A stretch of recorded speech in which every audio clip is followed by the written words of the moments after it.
Hare Krishna. Okay, we'll chant among Litaranam prayers and we'll carry on our reading. Om Jnana Timirandasya Gananjana Salakaya Chakshurun Militam Yena Tasmai Shri Gurave Namaha Shri Chaitanya Manobhistam Stapitam Yena Bhutale Swayam Rupa Kadamayam Dadati Swapadantikam Vandeham Shri Guru Shri Yuta Padakamalam Shri Gurun Vaishnavamscha Shri Rupam Sagrajatam Sagana Raghunatam Vitam Tam Sajivam Sadvaitam Savadutam Parijana Sahitam Krishna Chaitanya Devam Shri Radha Krishna Padam Sahagana Lalita Shri Visakan Vitamscha He Krishna Karuna Sindhu Dina Bando Jagatpate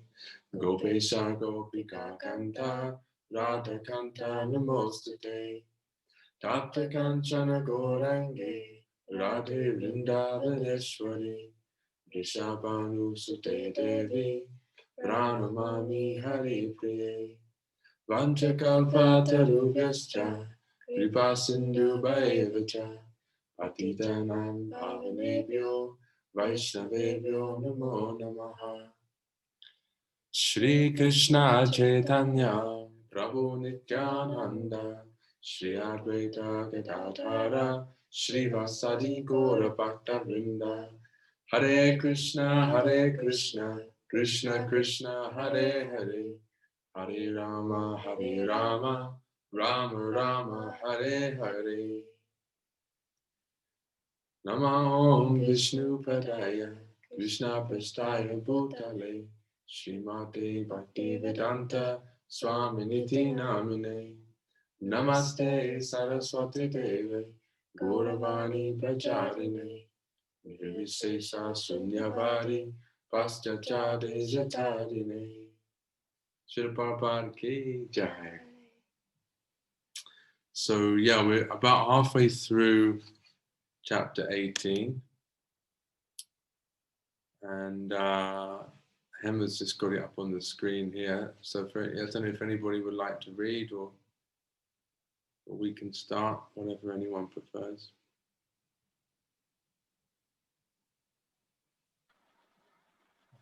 As my first go, shall I have a read? Yeah. Can you? Chris. Yeah. Chris. Yeah. I'm under Kate here because it's her account. So anyway, it's Chris. Who was Kate? I was thinking, who's yeah. we know Kate. Okay. Yeah, Chris. I'll begin. As Prabhupada retired to his apartment and his guests disappeared through the front door back into the city, Don and Raphael would turn out the lights, lock the front door, and go to sleep on the floor in their blankets. Don and Raphael had needed a place to stay when they heard about the Swami's place. Prabhupada had a policy that any boy who expressed even a little interest in becoming his student could stay in the storefront and make it his home. Of course, Prabhupada would ask them to contribute toward the rent and meals, but if, like Don and Raphael, they had no money, then it was still all right, provided they helped in other ways.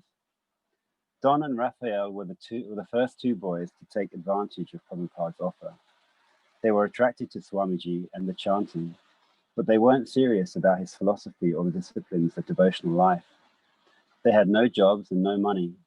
Their hair was long and unkempt, and they lived and slept in the same clothes day after day. Prabhupada stipulated that at least while they were on the premises, they could not break his rules. No intoxication, illicit sex, meat eating, or gambling. He knew these two boarders weren't serious students, but he allowed them to stay, in hopes that gradually they would become serious. Often, some wayfaring stranger would stop by, looking for a place to stay the night, and Don and Raphael would welcome him. An old white-bearded Indian turned Christian who was on a walking mission proclaiming the end of the world and whose feet were covered with bandages, once slept for a few nights on a wooden bench in the storefront. Some nights, as many as 10 drifters would seek shelter at the storefront, and Don and Raphael would admit them. We put it up a bit. Actually, I can't quite see the next. That's great.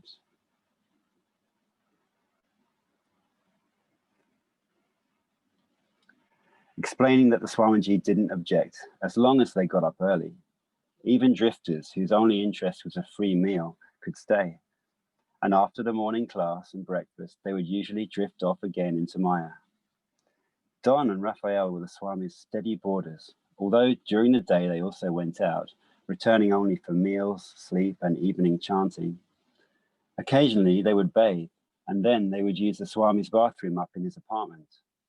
Sometimes they would hang out in the storefront during the day, and if someone stopped by asking about the Swami's classes, they would tell the person all they knew, which wasn't much. They admitted that they weren't really into the Swami's philosophy, and they didn't claim to be his followers. If someone persisted in inquiring about the Swami's teachings, Don and Raphael would suggest, "Why didn't you go up and talk to him? The Swami lives in the apartment building out back. Why didn't you go up and see him?" Prabhupada usually stayed in his apartment. Occasionally, he might look out his window and see, through the back windows of the storefront, that the light in the closet-sized bathroom had needlessly been left burning. Coming down to ask the boys to turn it off and not waste electricity, he might find a few boys lying on the floor, talking or reading. Prabhupada would stand gravely, asking them not to leave the light on, stressing the seriousness of wasting Krishna's energy and money. He would stand dressed in khadi, that coarse hand-loomed cotton woven from hand-spun threads, a cloth that is to Americans appears somehow exotic.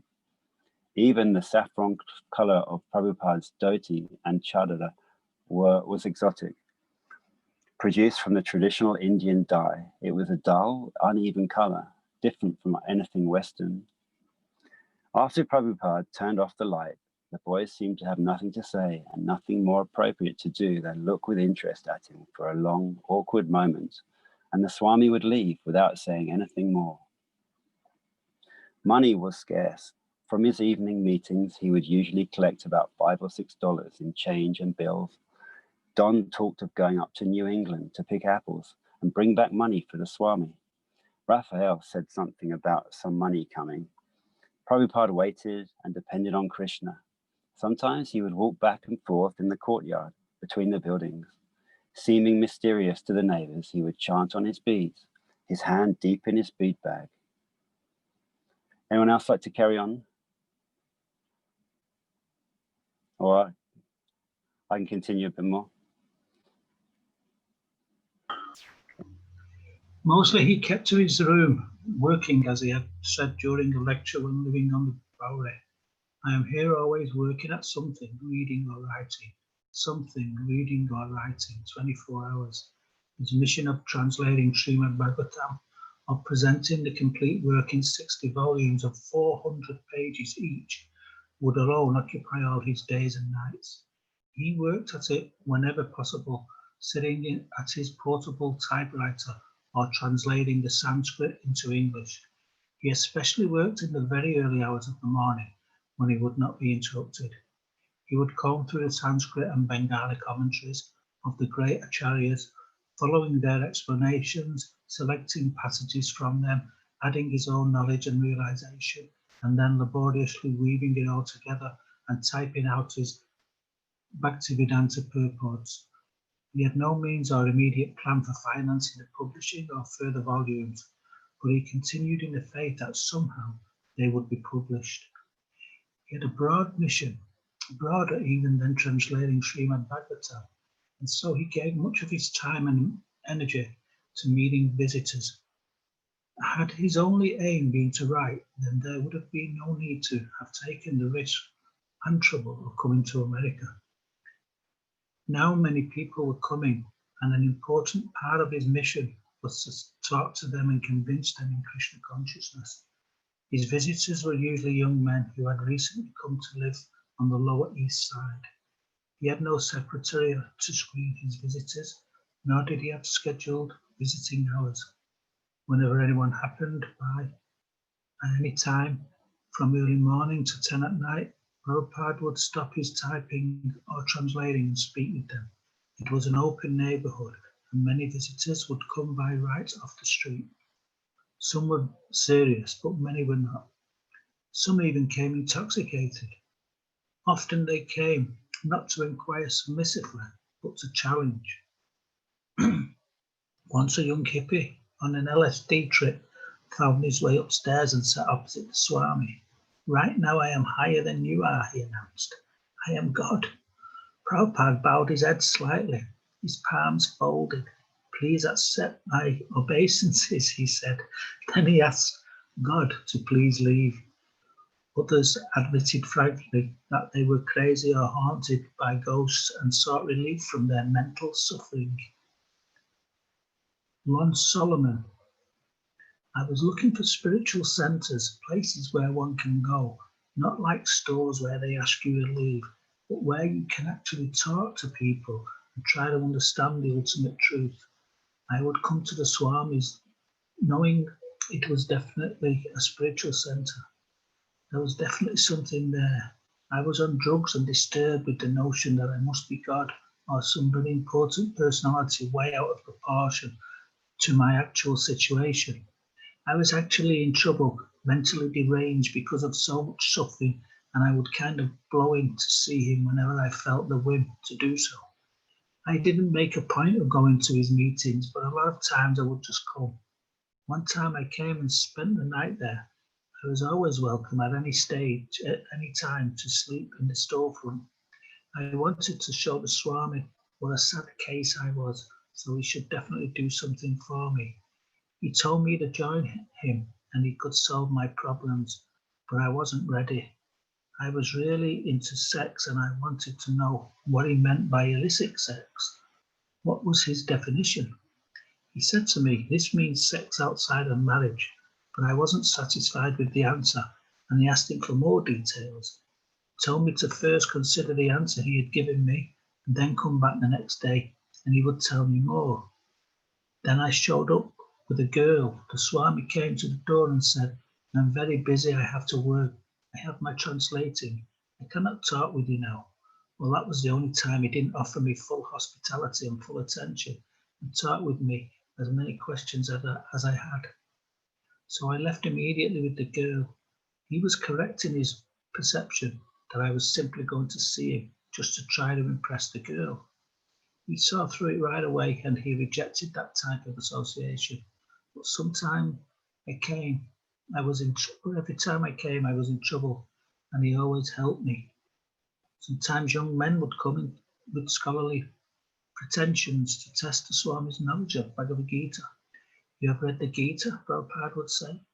So what is your conclusion? If you claim to know the Gita, then you should know the conclusion that Krishna is presenting. But most people didn't think that there was supposed to be a definite conclusion to the Gita. And even if there was such a conclusion, that didn't mean they were supposed to arrange their life around it. The Gita was a spiritual book and you didn't have to follow it. One young man approached the Swami asking, what book will you lecture from next week? Will you be teaching the Tibetan Book of the Dead? As if Prabhupada would teach spirituality like a college survey course in world religions. Everything is there in the Bhagavad Gita, Prabhupada replied. We could study one verse for 3 months. Anyone else like to carry on?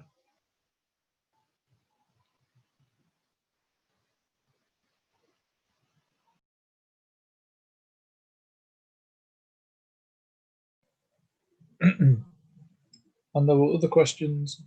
What about Camus? What is his philosophy? Prabhupada would ask.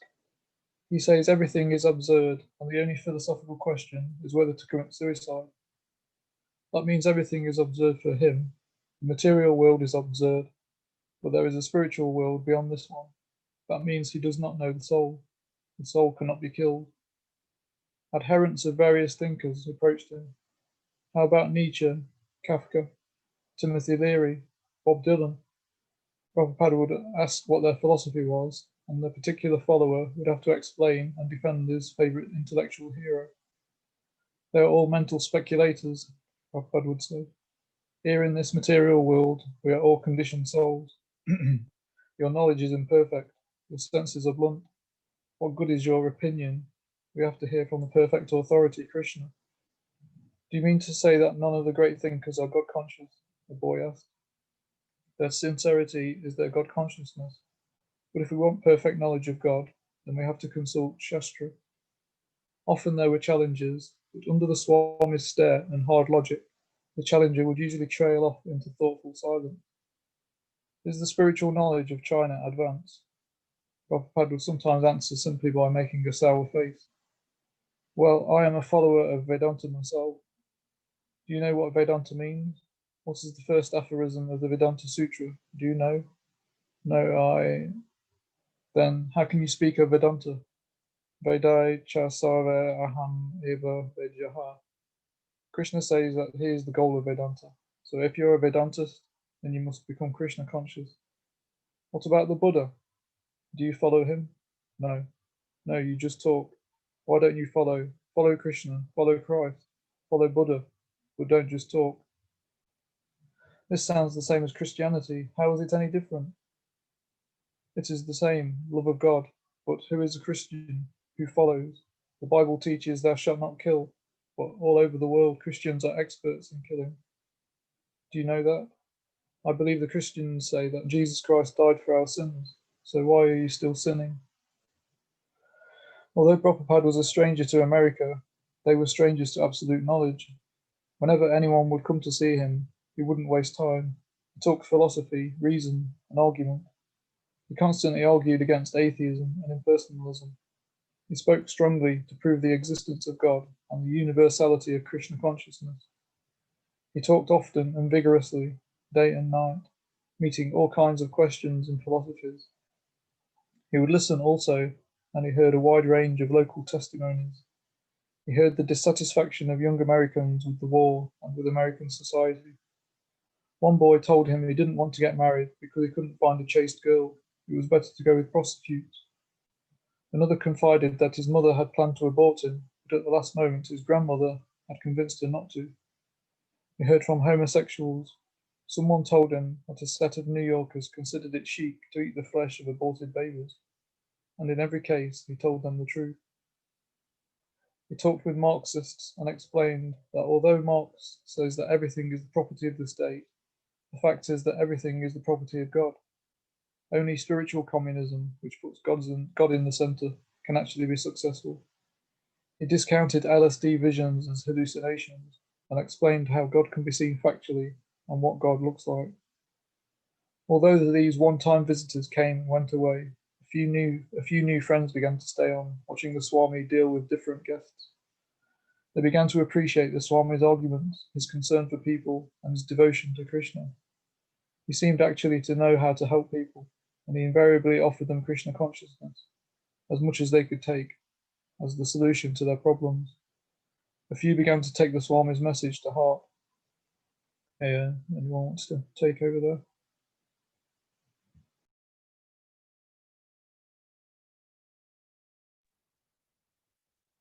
He had initiated legal work of incorporation at Spring while still living on the Bowery, but even before its legal beginning, he had been talking about his International Society for Krishna Consciousness. And so it had appeared in letters to India and in the Village Voice. A friend had suggested a title that would sound more familiar to Westerners, International Society for God Consciousness, but Prabhupada insisted Krishna Consciousness. God was a vague term, whereas Krishna was exact and scientific. God consciousness was spiritually weaker, less personal. And if Westerners didn't know that Krishna was God, then the International Society for Krishna Consciousness would tell them by spreading his glories in every town and village. Krishna consciousness was Prabhupada's own rendering of a phrase from Srila Rupa Goswami's Padjavali, written in the 16th century. Krishna Bhakti Rasa Bhavita, to be absorbed in the mellow taste of executing devotional service to Krishna. But to register as con legally as a non-profit tax-exempt religion required money and a lawyer. Carl Yeagans had already gained some experience in forming religious, political and social welfare groups. And when he had met Prabhupada on the Bowery, he had agreed to help. He had contacted his lawyer, Stephen Goldsmith. Stephen Goldsmith, a young Jewish lawyer with a wife and 2 children and an office in Park Avenue, was interested in spiritual movements. When Carol told him about Prabhupada's plans, he was immediately fascinated by the idea of setting up a religious corporation for an Indian Swami. He visited Prabhupada at 22nd Second Avenue, and they discussed incorporation, tax exemption, Prabhupada's immigration status, and Krishna consciousness. Mr. Goldsmith visited Prabhupada several times. Once he brought his children who liked the soup the Swami cooked. He began attending the evening lectures where he had often the only non-happy member of the congregation. One evening, having completed all the legal groundwork and been ready to complete the procedures for incorporation, Mr. Goldsmith came to Prabhupada's lecture in Kirtan to get signatures for trustees for the new society. July 11, Prabhupada is lecturing. Mr. Goldsmith, wearing black slacks and a shirt and tie, sits on the floor near the door listening endlessly to the lecture despite the distracting noises from the neighborhood. Prabhupada has been explaining how scholars mislead innocent people with non-devotional interpretations of Bhagavad Gita, and now in recognition of the attorney's respectable presence, as if to catch Mr. Goldsmith's attention better, he introduces him into the subject of the talk. I will give you a practical example of how things are misinterpreted. Just like our president, Mr. Goldsmith, he knows the expert lawyers by interpretation can do so many things. When I was in Qatar, there was a rent tax passed by the government, and some expert lawyer changed the whole thing by his interpretation. The government had to reenact a whole law because their purpose was foiled by the interpretation of this lawyer. So we are not out for foiling the purpose of Krishna, for which Bhagavad Gita was spoken, but unauthorized persons are trying to foil the purpose of Krishna. Therefore, that is unauthorized. All right, Mr. Goldsmith, you can ask anything. Mr. Goldsmith stands, and to the surprise of the people gathered, he makes a short announcement asking for signatures for the incorporation document for the Swami's new religious movement, Prabhupada. They are present here. You can take their addresses now, Mr. Goldsmith. I can take them now, yes, Prabhupada. Yes, you can. Bill, you can give your address, and Raphael, you can give yours, and Don, Ron, Mr. Green. As the meeting breaks up, those called to sign as trustees came forward, standing around in a little storefront, waiting to leaf curiously through the pages the lawyer has produced from his thin attache, and to sign as he directs. Yet not a soul among them is committed to Krishna consciousness. Mr. Goldsmith meets his quota of signers, a handful of sympathizers with enough reverence towards the Swami to help him. The first trustees who will hold office for a year until the first annual meeting of the corporation are Michael Grant, who puts down his name and address without even reading the document. Mike's girlfriend, Jan, and James Green, no one seriously intends to undertake any formal duties as trustees of the religious society, but they are happy to help the Swami by signing his pledging society into legal existence. According to law, a second group of trustees will assume office for a second year. They are Paul, Gardner, Roy, and Don. The trustees for the third year are Carl Yergens, Bill Epstein, and Raphael. None of them know exactly what the half-dozen legal-sized type pages mean, except that Swamiji is forming a society. Why? For tax exemption in case someone gives a big donation, and for other benefits an official religious society might receive. these purposes hardly seem urgent or even relevant to the present situation. Who's going to make donations except maybe for Mr. Goldsmith, who has any money? But Prabhupada is planning for the future, and he's planning for much more than just tax exemptions. He's trying to serve his spiritual predecessors and fulfill the scriptural predictions of a spiritual movement that is to flourish for 10,000 years in the midst of the age of Kali. Within the vast Kali age, a period which is to last for 432,000 years, the 1960s are but an insignificant moment. The Vedas describe that the time of the universe revolves through a cycle of 4 seasons or yugas, and Kali Yuga is the worst of times, in which all spiritual qualities of men diminish until humanity is finally reduced to a bestial civilization, devoid of human decency. However, the Vedic literature foretells a golden age of spiritual life, beginning after the advent of Lord Chaitanya and lasting for 10,000 years. An eddy that runs against the current of Kali Yuga, with a vision that soars off to the end of the millennium and beyond. Yet with his 2 feet solidly on the ground of Second Avenue, Prabhupada has begun an international society for Krishna consciousness. He has many practical responsibilities: paying the rent, incorporating his society, and paving the way for a thriving worldwide congregation of devotees. Yet he doesn't see his humble beginning as limiting the great scope of his divine mission. He knows that everything depends on Krishna, so whether he succeeds or fails is up to the Supreme. He has only to try. The purposes stated within ISKCON's article of incorporation reveals Prabhupada's thinking.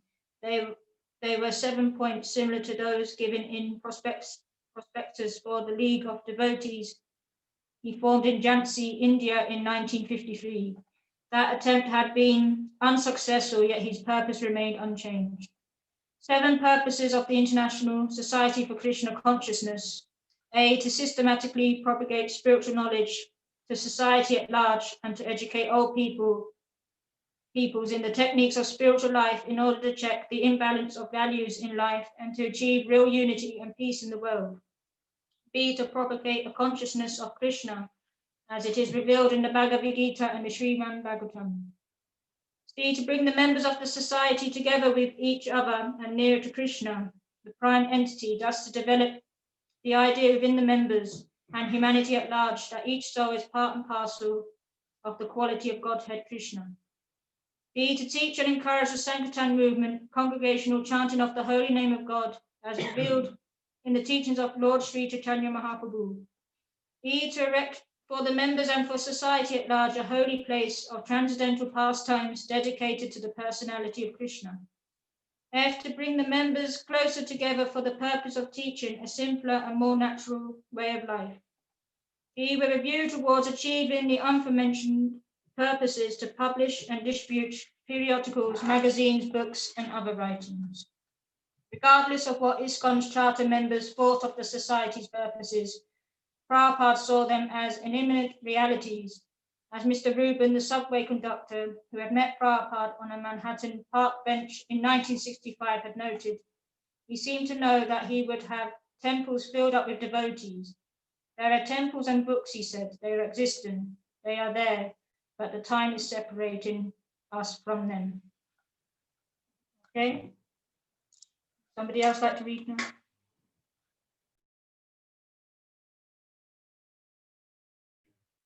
Well, we can read. The first purpose mentioned in the charter was propagation. Preaching was the word Prabhupada most often used. For him, preaching had a much broader significance than mere sermonizing. Preaching meant glorious, selfless adventures on behalf of the Supreme Lord. Lord Chaitanya had preached by walking all over southern India and causing thousands of people to chant and dance with him in ecstasy.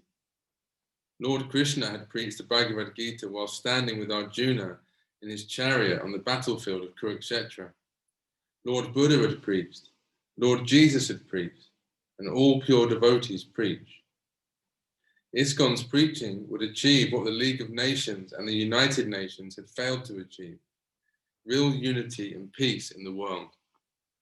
ISKCON workers would bring peace to a world deeply afflicted by materialism and strife. They would systematically propagate spiritual knowledge, knowledge of the non-sectarian science of God. It was not that a new religion was being born in July of 1966. Rather, the eternal preaching of Godhead, known as Sankirtan, was being transplanted from east to west. The society's members would join together, and by hearing the teachings of Bhagavad Gita and Srimad Bhagavatam, and by chanting the Hare Krishna mantra, they would come to realize that each was a spirit soul, eternally related to Krishna, the Supreme Personality of Godhead. They would then preach to this humanity at large, especially through Sankirtan, the chanting of the holy name of God. ISKCON would also erect a holy place of transcendental pastimes dedicated to the personality of Krishna. Was this something beyond the storefront? Yes, certainly. He never thought small. He seemed to know that he would have temples filled up with devotees. He wanted ISKCON to demonstrate a simple, more natural way of life. Such a life, Prabhupada thought of the villages of India, where people lived just as Krishna had lived, was the most conducive to developing Krishna consciousness. And all 6 of these purposes would be achieved by the 7th. ISKCON would publish and distribute literature. This was the special instruction to Srila Bhaktisiddhanta Saraswati Thakur had given to Srila Prabhupada. He had specifically told him one day in 1932 at Radha Kund in Vrindavan, if you ever get any money, publish books. Certainly none of the signers saw any immediate shape to the Swami's dream, yet these 7 purposes were not simply theistic rhetoric invented to convince a few New York State government officials. Prabhupada meant to enact every item in the charter. Of course, he was now working in extremely limited circumstances. The principal place of worship, located at 26 2nd Avenue in the city, county, and state of New York, was the sole headquarters for the International Society for Krishna Consciousness. Yet Prabhupada insisted that he was not living at 26 2nd Avenue, New York City. His vision was transcendental. His Guru Maharaj had gone out from the traditional holy places of spiritual meditation to preach in cities like Calcutta, Bombay, and Delhi.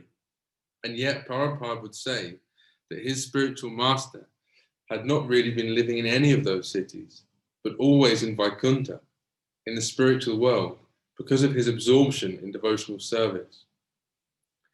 Similarly, the place of worship, 26 2nd Avenue, was not a New York storefront, a former curiosity shop. The storefront and the apartment had been spiritualized and were now a transcendental haven. Society at large could come here. The whole world could take shelter here, regardless of race or religion. Plain, small, and impoverished as it was, Prabhupada regarded the storefront as a holy place of transcendental pastimes dedicated to the personality of Krishna. It was a world headquarters, a publishing house, a sacred place of pilgrimage, and a center from which an army of devotees could issue forth and chant the holy names of God in all the streets in the world. The entire universe could receive Krishna consciousness from the International Society for Krishna Consciousness, which was beginning here. In Keith, Prabhupada had a serious follower. Within a week of their meeting, Keith had moved out of the Mott Street apartment and was living with Prabhupada. He still dressed in his ragged denim shorts and t-shirt, but he began to do all the Swami shopping and cooking. While in India, Keith had learned some of the etiquette of reverence toward a holy man and the principles of discipleship. His friends watched him curiously as he dedicated himself to the Swami. Keith, I saw that he was cooking, so I asked him if I could help, and he was very happy at the suggestion. The first couple of times he took me shopping, and after that, I mostly did it. He showed me how to make chapatis without a rolling pin, by pressing out the dough with your fingers. Every day we would make chapatis, rice, dal, and curries. So Keith became the dependable cook and housekeeper in Prabhupada's apartment. Meanwhile, at the Mott Street apartment, the roommates' favourite topic for discussion was their relationship with the Swami. Everyone thought it was a serious relationship. They knew Swamiji was Guru. And when they heard that he would be giving daily classes at 6 a.m. up in his apartment, they were eager to attend. Keith, I used to walk along the Bowery and look for flowers for him. When there were no flowers, I would take a straw or some grass. I loved going over there in the morning. Howard, I would walk very briskly over to Swamiji's, chanting Hare Krishna, feeling better than ever before. Miraculously, the Lower East Side no longer looked drab. The sidewalks and buildings seemed to sparkle, and in the early morning before the smog set in, the sky was red and golden. Chuck, I brought a few grapes and came to the door of the Swami. This was all new. Previously, I would always walk toward McDougall Street, toward Bohemia, aesthetic New York. And now I was walking to the Lower East Side, toward the business district, where there were no freaks, artists, or musicians, but simply straight buildings. And somehow, outside the carnival atmosphere, there was the richest attraction for the senses and the heart.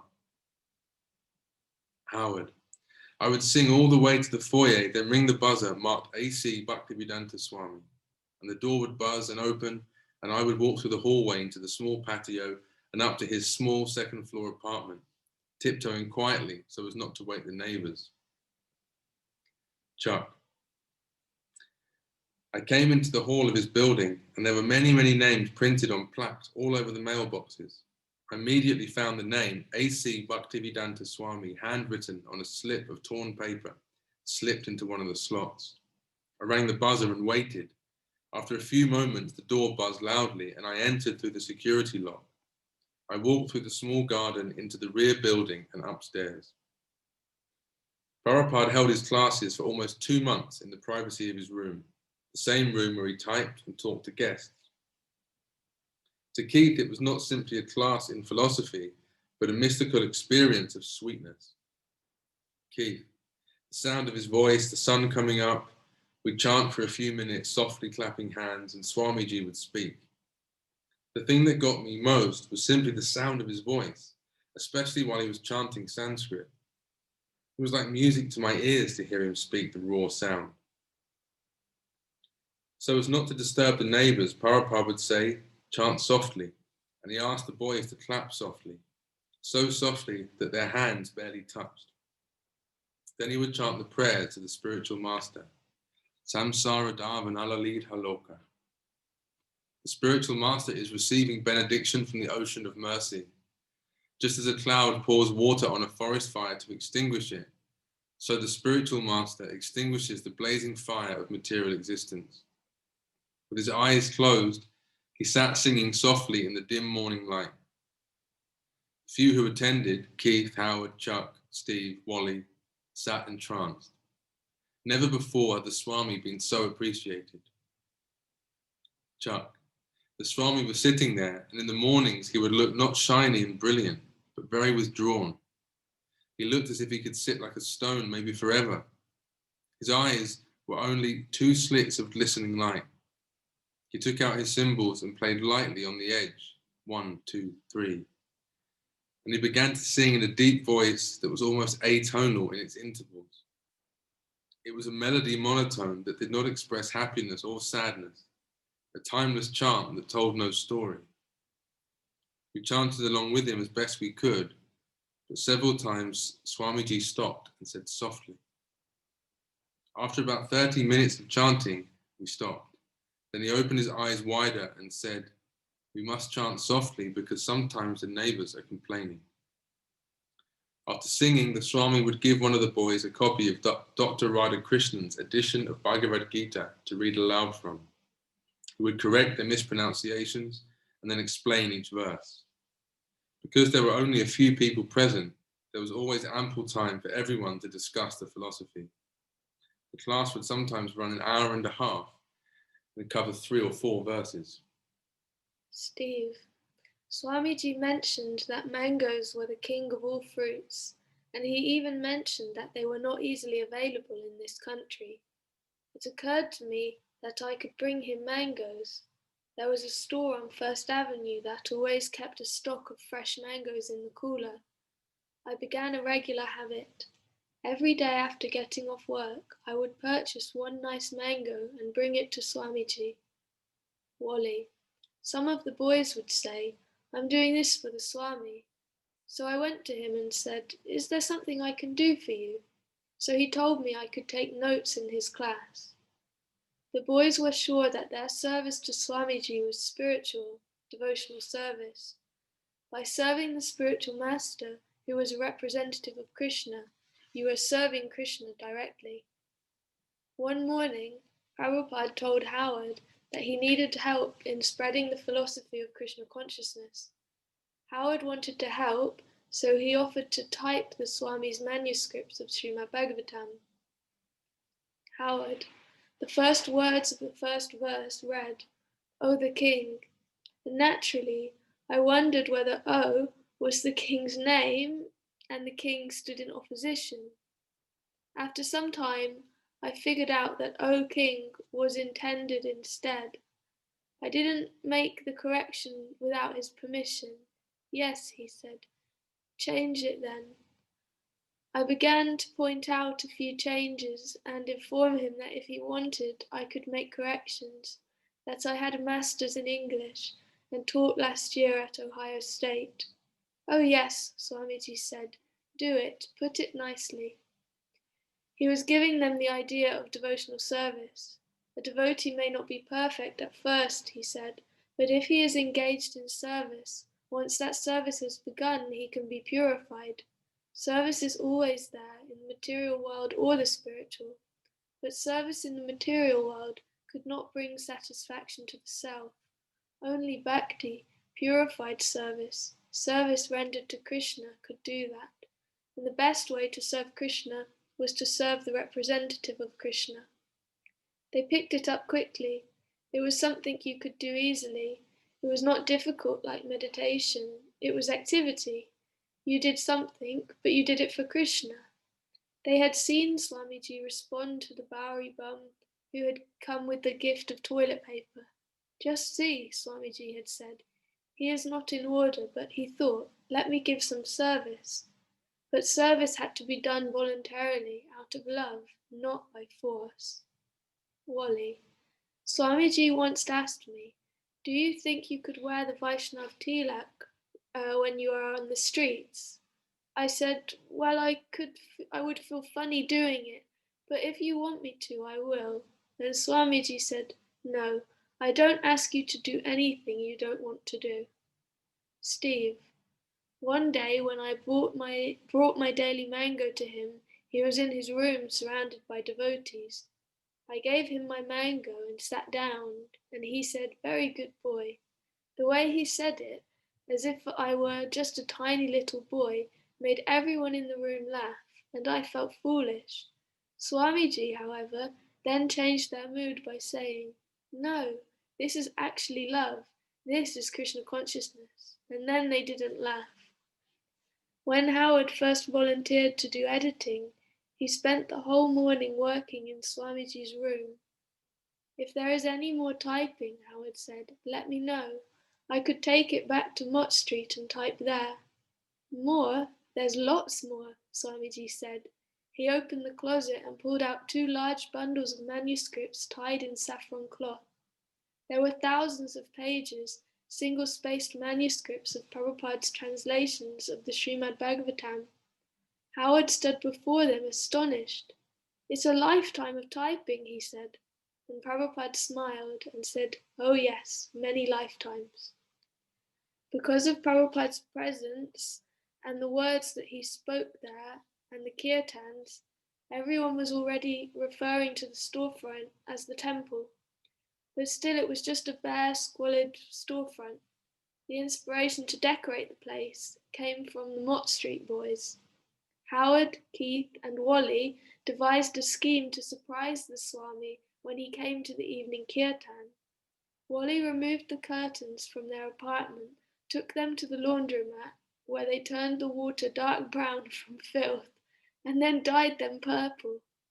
The Mott Street apartment was decorated with posters, paintings, and large decorative silk hangings that Howard and Keith had brought back from India.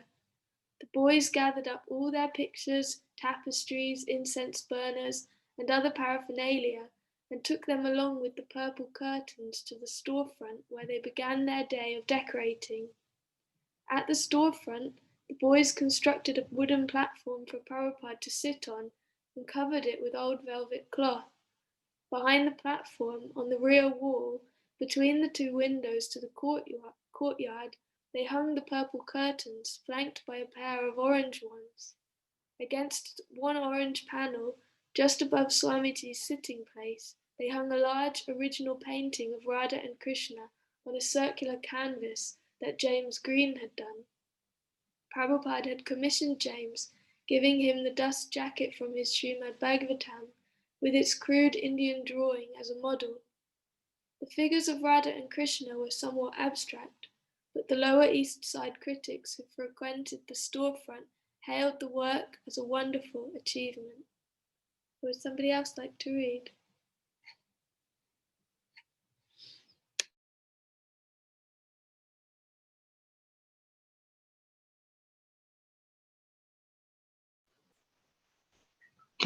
Keith and Howard were less confident that Prabhupada would approve of their paintings and prints from India, so they hung them near the street side of the temple away from Swamiji's seat. One of these prints, well known in India, was of Hanuman carrying a mountain through the sky to Lord Ramachandra. The boys had no idea what kind of being Hanuman was. They thought perhaps he was a cat because of the shape of his upper lip. Then there was the picture of a male person with 6 arms, 2 arms painted greenish, held a bow and arrow, another pair bluish held a flute, and a third pair golden held a stick and bowl. By late afternoon they had covered the sitting platform, under curtains, wrapped up the decorative silks and prints and hung the paintings, and were decorating the dies with flowers and candlesticks. Someone brought a pillow for Swamiji to sit on and a faded cushion from an overstuffed chair for a backrest. In addition to the Mott Street cash, Robert Nelson took one of his grandfather's Belgian-style Oriental rugs to garage in the suburbs and brought it by subway to 26 2nd Avenue. Even Raphael and Don took part in the decorating. The secret was well kept, and the boys waited to see Swamiji's response. That night, when he walked in to begin the kirtan, he looked at the newly decorated temple. There was even incense burning, and he raised his eyebrow in satisfaction. His sudden happy mood seemed almost like their reward for their earnest labours. He then stepped up into the platform, while the boys held their breaths, hoping it would be sturdy. Then he sat looking out at the devotees and the decorations. They had pleased him, but he now assumed a feature of extreme gravity. And though they knew he was certainly the same Swamiji, their tittering stuck in their throats, and their happy glances to each other suddenly abated in uncertainty and nervousness. As they regarded Swamiji's gravity, their joy of a few moments before seemed suddenly childish. As a cloud quickly covers the sun like a dark shade, Prabhupada changed his mood from jolly to grave, and they spontaneously resolved to become equally grave and sober. He picked up the car towels and again smiled a ray of appreciation, and their hearts beamed back. The temple was still a tiny storefront with many hidden and unhidden cockroaches, a tilted floor and a poor lighting, but because many of the decorations were from India, it had authentic atmosphere, especially with Swamiji present on the days. Now, guest who entered was suddenly in a little Indian temple. Mike Grant. I came one evening and all of a sudden there were carpets on the floor, pictures on the wall and paintings, Just all of a sudden it had blossomed and was full of people.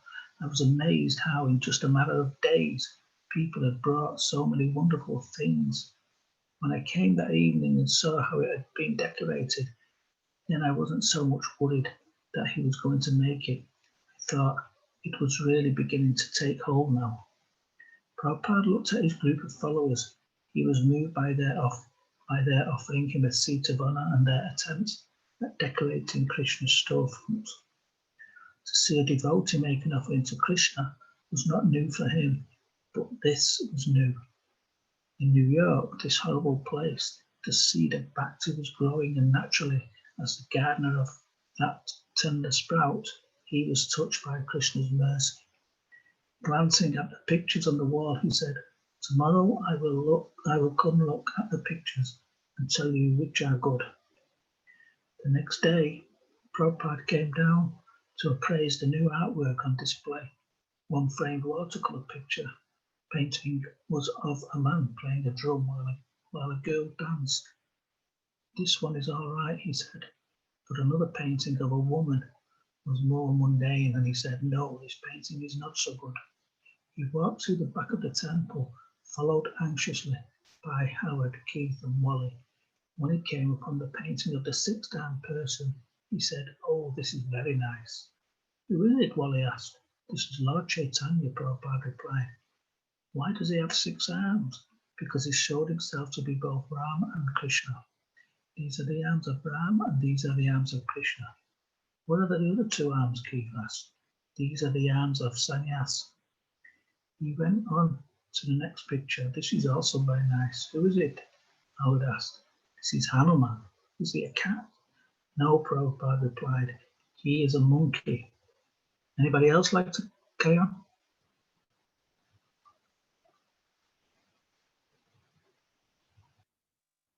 Well, there's only about a page and a half or so to go now. I don't know if anyone would like to finish it.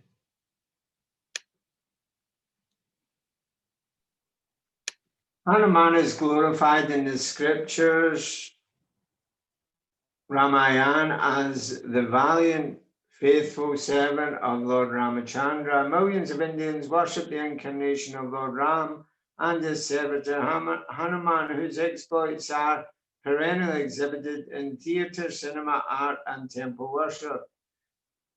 And not knowing who Hanuman was, the Mott Street boys were no less ignorant than the old ladies uptown, who, when Prabhupada had asked whether any of them had seen a picture of Krishna, had all stared blankly.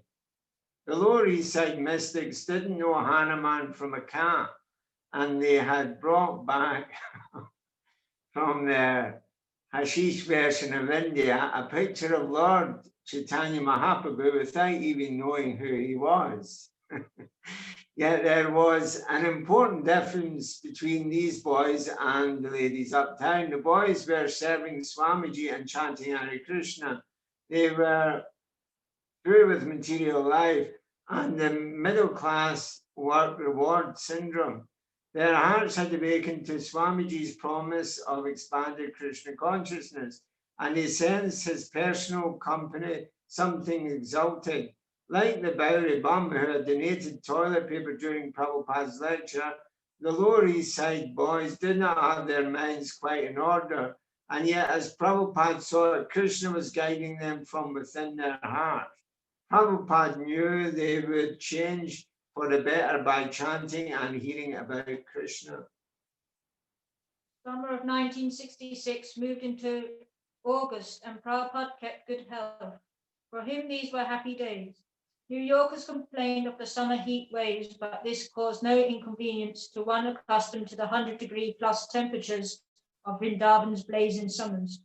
"It is like India," he said, as he went without a shirt, seeming relaxed and at home.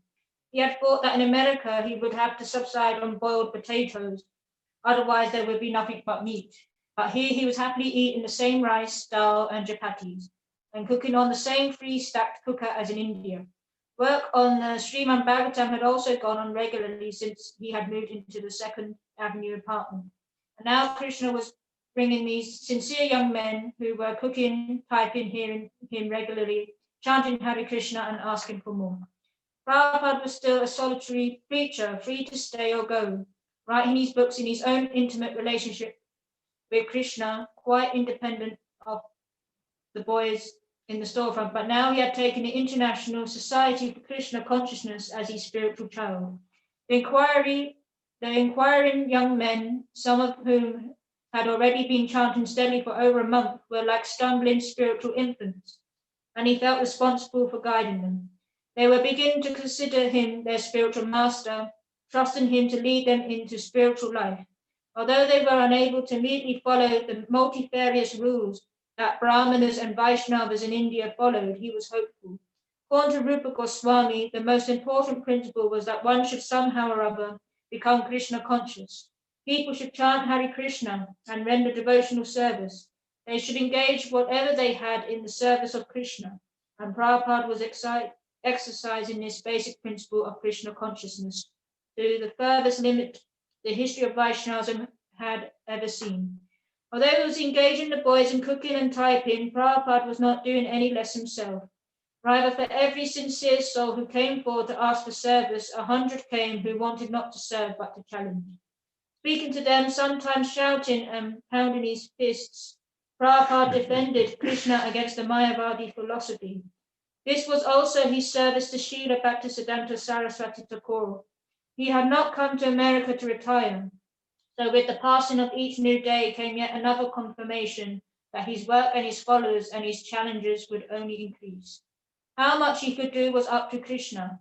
I am an old man, he said. I may go away at any moment, but if he were to go away, now certainly Krishna consciousness would also go away. Because the Krishna consciousness society was nothing but him, his figure leading the chanting while his head moved back and forth in small motions of ecstasy. His figure walking in and out of the temple, through the courtyard, or into the apartment. His person sitting down smilingly to discuss philosophy by the hour. He was the sole bearer and maintainer of the small, fragile, controlled atmosphere of Krishna consciousness, New York, Lower East Side. Jai Shri Prabhupada ki. Hare Krishna. Brilliant. Thanks, everyone.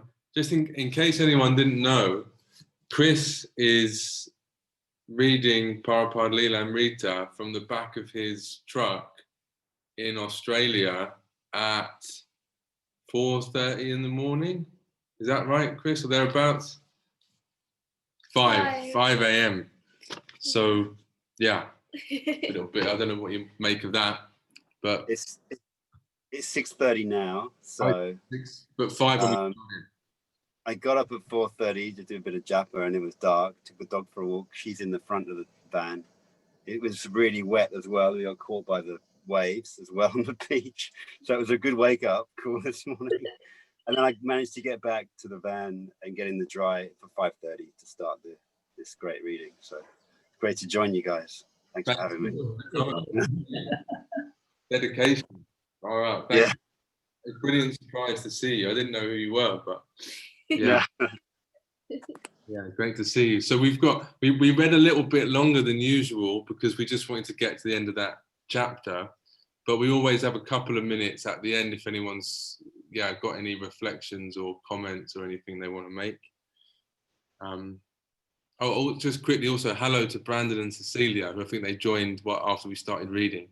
Hare Krishna to them. Yeah. So I don't know if anyone had any comments or anything. One thing, and Radha Priya also. I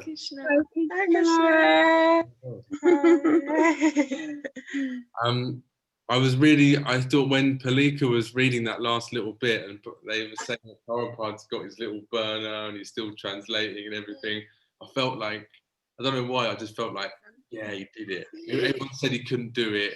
They all said he'd end up going home or dying or whatever, and he's got all his stuff.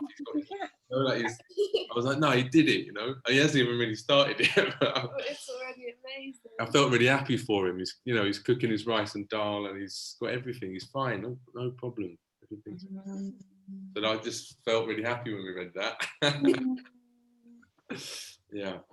Yeah, it was amazing reading today. So many nice points. So many nice points there, like Rupa Goswami, somehow or another, And Yeah, it's like that, isn't it? Somehow or another. I thought, you know, when they were all doing things in the beginning, it all seemed like, you know, just really simple service, and they were convinced they were doing something spiritual by serving Swamiji. It reminded me of something that my spiritual master, Reading Andamaraj, says. He says, well, he wrote in one of his books, Krishna consciousness is deceptively simple, you know. It's not that we need a PhD or to be, you know, a big rock star, like, you know, or, you know, appealing to millions of people. We just need to do, you know, simple service, you know, and that's Krishna consciousness, you know. Yeah. This is these pastimes here are really full of that. Those early pastimes, everything seems so simple and heartfelt, and it seems like the sweetness of it is. Yeah, because when Prabhupada spoke to, and if, you know, he spoke to the person, and the person felt like a little boy, you know. You know, and Prabhupada, everybody was laughing, and Prabhupada explained, well, that's Krishna consciousness. It's really all about love. You know, we treat each other very nicely. You know, we you know, it's like, yeah, I like that bit, you know, because, you know, Prabhupada spoke to him very, very nicely, you know, the way you would speak to, like, maybe you would speak to a little boy like that, you know, just very nice and sweet, and, you know, so, yeah, I thought that was nice as well, that bit. There's so many nice bits this evening, wasn't there? You know, people going along that are mentally deranged and everything like that. You know, I can relate to that bit myself. You know, yeah. As I mean, when I first went along, it was like the 80s, and it was just everybody and anybody, and, you know, all coming out of the squats and things like that. So you'd all kinds of characters and all kinds of all different situations, but it was all very nice and great, and helped lots of people. You know, I was just thinking as well, these people that were going along, they may have taken birth again, you know, in the movement, you know. Some of these people that went along that they didn't join at the time, they may have taken birth again and be around the movement now, you know. Yeah, absolutely. Yeah, it's impossible to really say. I think Anthony mentioned last week about everybody getting that little slice of apple. Yeah. And you just think, well, you know, so you just walk into a storefront in New York and you happen to get that slice of apple. That completely changes the course of your whole life. You know, it's person, yeah. I think Radha Priya I saw that she wanted to say something. Yeah. Oh, I just wanted to say how beautiful it is to come back to Prabhupada like this on a regular basis, because it just every movement, every breath, everything he says is so imbibed with super consciousness, really. Super, like superfoods, isn't it? Super devotion, you know.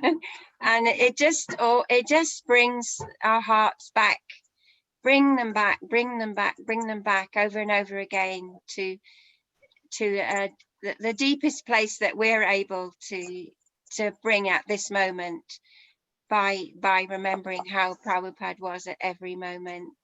So it's really beautiful. Thank you so much. Thank you. That's all I wanted to say. Thank you. Very nice to see you as well. Hare Krishna.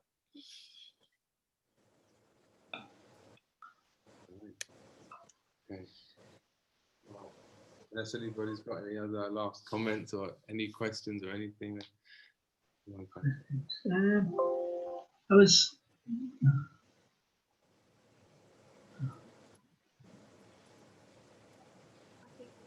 Oh, Anthony, please. Oh, can't hear properly. I was thinking about, like, when the spiritual master leaves his body, they like when they put Prabhupada in the ground, is because every atom, every cell in his body emanates the whole universes. You know, so that's how powerful the spiritual master is, isn't it? You know, I don't think we realize how powerful do we sometimes. Yeah. That's why I think you said right at the beginning of this, it's important for anyone that's practicing bhakti to read Prabhupada's pastimes. Yeah, because just like Radha Priya said, every movement of his head, every breath, everything about him was just completely saturated in like devotion. And thanks, Prabhu. Yeah, I think Chris was about to say something as well. Yeah, something that stuck out for me was it said that after they'd done their kirtan or their session with Prabhupada, they looked around and everything, nothing looked drab anymore in the city. And it reminds me of when I went to Sydney last year, and I went on a course, and I was up at the university doing a course, and then I went to the temple every morning, and it just transformed the city. And I'm used to living sort of in the rural and by the beach, and you've got natural beauty everywhere. But I actually thought that it was the contrast in the city was incredible. It brought out that kind of spiritual vision for me, being in the city, and that reminded me of that. So you see the trees around you and just feel Krishna's presence quite deeply in the city, and I really like that. It reminded me of that. So yeah. You don't have to be in the country. The bigger Prabhupada. Yeah. That's right. And just one other thing, I didn't understand about the mango with the not laughing or at the end of the mango thing. Did you hear that? Did you get that? Yeah, I think he told him to sit down. And he was a nice boy, and they all laughed. Oh yeah. Patronizing him, like treating him. Yeah. But then Prabhupada said, no, this is Krishna consciousness, this is love, this is devotional service. And then they were actually, it was sweet. It was a loving exchange. I got the impression that maybe Prabhupada was like protecting him. He'd done something nice and given the mango, but everyone had ended up laughing at him, and Prabhupada sort of protected him by saying, no, what he's done is right. This is Krishna consciousness. Yeah. Yeah. Sometimes people laugh at something that is actually serious. And I think on this occasion, Prabhupada, because to call a grown man a boy, maybe people will laugh, but Prabhupada said no. He's actually saying, it's not a laughing matter. It's a very beautiful thing that he's showing devotion like this. But it's quite common, isn't it, that sometimes people laugh when there's actually something quite deep going on. So it felt like when I heard that Prabhupada's saying, no, actually, it's not a laughing matter. It's deep. It's beautiful devotion. It's so nice. Yeah. Thank you. Another thing, Prabhuji, throughout the excerpts that we read today, there was a mention of LSD. I think in them days, people thought LSD was the way to the spiritual world, but it's not. It's through Prabhupada's books. Only through Prabhupada's books and Krishna is through to the spiritual world, not LSD, Yeah, I wonder what it must have been like then, because it was all new, It was a whole new thing. And so I remember one of my friend's parents, they were like old hippies, and we were sort of getting into all of that. And one of my friend's parents said, we did the 60s, so you don't have to. They were saying you should pack it in, don't mess about with it. We did it all, so you don't have to do it. So we sort of know it didn't work, the whole drugs and free sex and all that kind of thing, because we got the benefit of hindsight, but no one knew then. So you have that, they're all quite innocent in a lot of ways, aren't they? They're just trying, that's how it seems to me anyway, they're all relatively innocent, just sort of trying something new. But I wonder what it must have been like, you know, and to think you could just pop a pill and it would be like, you'd get there. But yeah, like you said, we've got the benefit of hindsight and Prabhupada's book, so, you know, it makes it so clear that it's actually a lot more fun. The thing that jumped out at me was we talked about it a bit before, actually. So I know we're sort of overrunning a little bit, but remember we were talking with our Guru Maharaj, and we'd read the Lilamrita with him on the day that Prabhupada took sannyas. So I was asking this question that it seems like Prabhupada doesn't know a lot of the time. He seems to be, you know, not knowing what's going on. Anyway, this Maharaj gave this long answer. It was amazing. But the end of the answer was, he said, it's an adventure in surrender. He said, Krishna consciousness is an adventure in surrender.